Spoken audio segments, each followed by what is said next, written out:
Chronique du 2 mai 2025 sur Africa Lamouka TV. Chronique, quand l'Afrique devient l'arme et la victime d'un jeu qui la dépasse.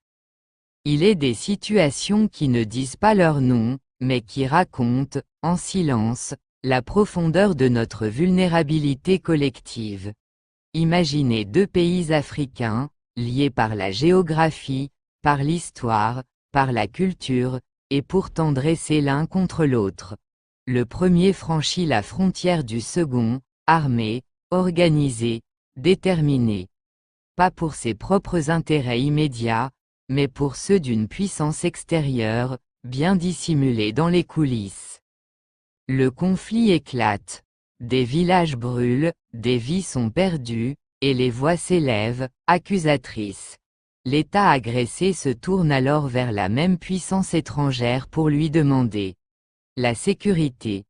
Ironie tragique, l'instigateur devient le sauveur. Et dans les négociations qui suivent, un accord discret est signé. Sécurité contre minerais. Paix contre dépendance. Le calme revient, mais à quel prix?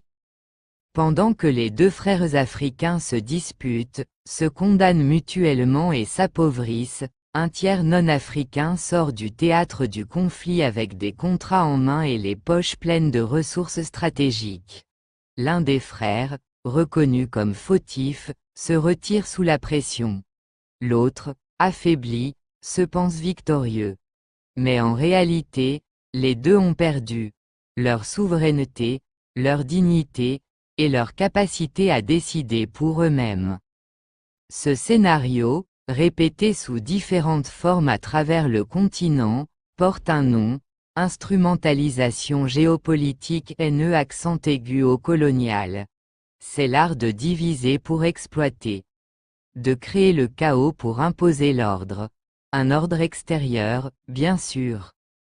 Tant que l'Afrique continuera à confier sa sécurité, sa vérité, et ses ressources à d'autres, elle sera à la fois l'arme et la cible. L'Afrique ne sera libre que le jour où elle apprendra à dire non aux agendas étrangers, et à résoudre ses conflits dans la maison commune.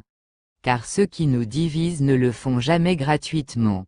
Et ceux qui jouent les médiateurs ne le font jamais sans intérêt.